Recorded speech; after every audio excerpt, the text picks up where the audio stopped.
It's a very straightforward process. I mean, the idea and our goal and our philosophy is to accompany the customer from the beginning, and we stay with them until the simulator is scrapped or, or whatever, which is very difficult with our simulators because they are really of a very good quality. But when a flight school or an individual chooses us to buy an FMPT, he will place an order, of course, makes the first payment, and then we will start producing the sim. And if any questions arises or a special request, we are always open to fulfill them. Unfortunately, not all the wishes can be fulfilled, but we really make a very big effort in order to try to achieve exactly what the customer likes. Once the simulator is ready to be tested, it will be tested by me and other colleagues very carefully so that we are absolutely sure that everything is working as expected. The customer will be informed that the factory acceptance can be done, and they came to us and we spent at least one day. It will depend, of course, how complex is the FMPT. And we make overall check of all the hardware, and we make flyouts. We check very in deep that all requirements from the regulation has been fulfilled in order to avoid any surprises during the evaluation by the authorities. So once the customer is happy with the device, we will pack them properly and then ship to the destination. Then immediately thereafter, or a couple of days after they receive the SIM, a crew from Elite will be installing the simulator, which normally takes, depending once again how complex is the simulator, 2, 3, 4, even 5 days of work. After that,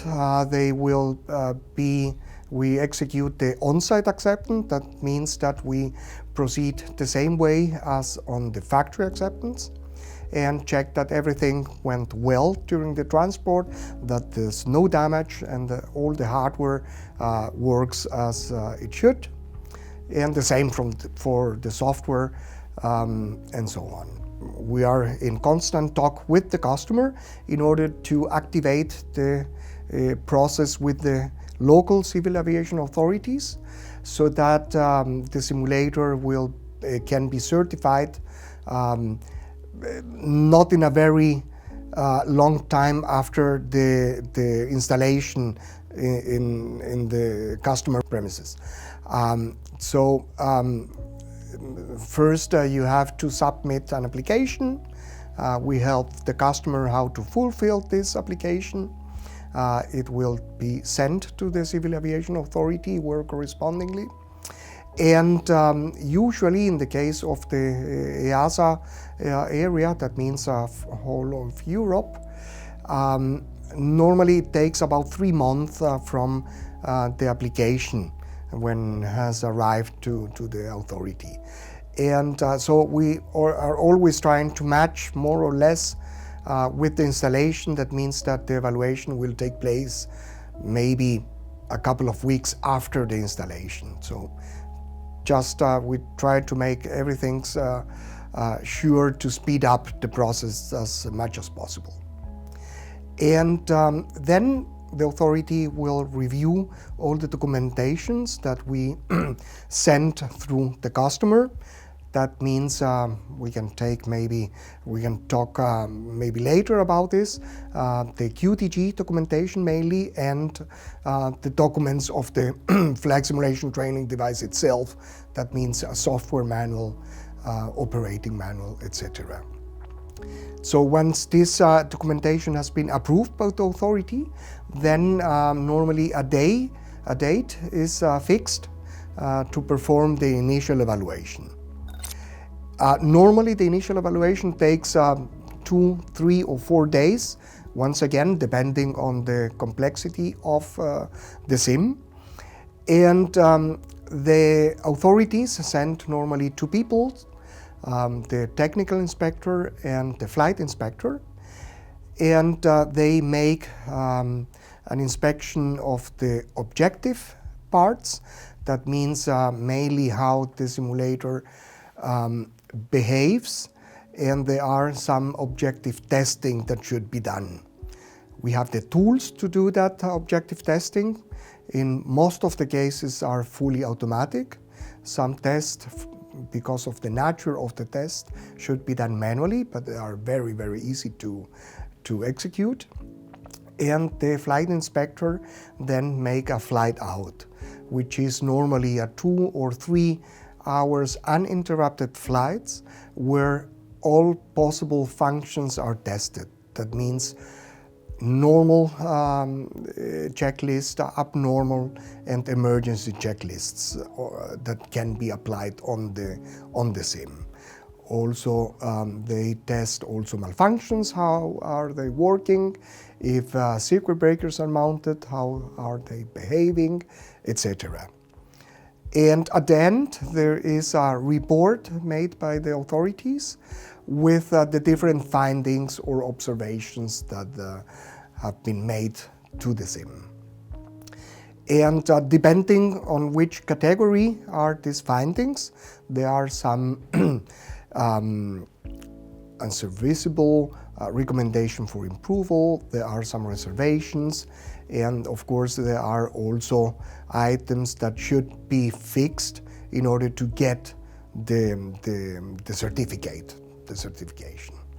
And Elite, of course, it's always with the customer and is responsible for fixing those findings, so that we are able nowadays, and actually from the beginning, to guarantee that the simulator will be initially certified according to the level that has been applied. And well, at the end of this evaluation, then the authority will emit the certificate, and once the certificate has been handed over the customer, the flight school, then they can start with the proper training on the device. Well, we provide all the documentation required related to the flight simulation training device. That means a software manual describing how to use the instructor station software. Then an operating manual, that means everything related to the device itself in terms of how you turn on, turn off the simulator. It contains also the maintenance tasks that should be done in a daily, weekly or monthly basis, which, by the way, they are very, very simple. We can talk regarding this later. And these documents are more related to the qualification test guide, which are the qualification test guide document itself. That means the document containing all the information required for explaining the simulator, explaining the software, how has been modeled the aerodynamic engine, etc. And also including the objective and subjective testing, how to make the testing, and describing the test results, etc. Along with that, the malfunctions description, which describes all the malfunctions that you can trigger on the instructor station, and a system description which describes the simulator, the different parts, both hardware and software as well. Yeah, this is they need to be qualified. Normally this labor, it's been done by the flight school itself. Of course, me personally or one of my colleagues who helped me. We impart a course, an FSTD focal point course, which comprehend all the aspects relevant for either just the instruction on the device itself. That means how to turn on and off the simulator, how to manage the instructor station interface, how to reposition the aircraft, etc. The common tasks that an instructor should be done in order to impart the classes, the training. And at the same time, there is another course, maybe can be also be combined, depending how many participants are present, and how to manage the qualification test guide, the QTGs. That means these are, we talked briefly before, how to run the objective test, just to make sure that the integrity of the simulation software and also the hardware part of the simulator has not been degraded through the time. And then the people participating in that course receive the FSTD focal point certificate from me, and these are acknowledged by the authority, and they can make the task that should be done regularly on the device. Yeah. We guarantee the initial certification of the device, and of course, on the recurrent evaluation, it might arise some aspects on the simulation that has been, for instance, not evaluated initially, and that should be corrected. And then, of course, depending on the effort involved, we make them free of charge. If there are major efforts, or if are new requirements, or the how the requirement has been interpreted by the authority changes, depending on the effort, then we charge. But we are proprietary of both the software and hardware. That means that we can really change absolutely everything, hardware and software-wise. It's just a matter of time involved, effort, and if something that needs to be charged separately or not. No, hopefully, yeah. Thanks God. I mean, our records till now, it's 100% effectivity. All our devices has been certified, and I will say 99.5% of the devices without any major issue or finding that should be corrected within a very short time. I mean, in the case of Europe, for instance, under EASA regulation, FMPTs and also FTDs, full flights as well, you need to run all the objective and subjective testing listed in the regulation. You should run them progressively during the year. That means after the initial evaluation, the operator has 1 year time to run all the tests once. So it is recommended to run a quarter of the tests, both objective and subjective, every 3 months.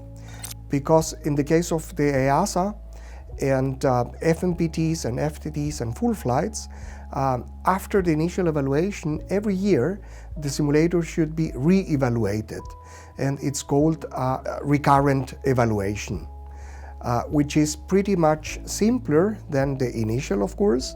Normally it takes just 1 day. If it's a very more complex device, it will take 2 days. And the same procedure will be done as on the initial, but without going that deep, or just choosing very specific items from the testing.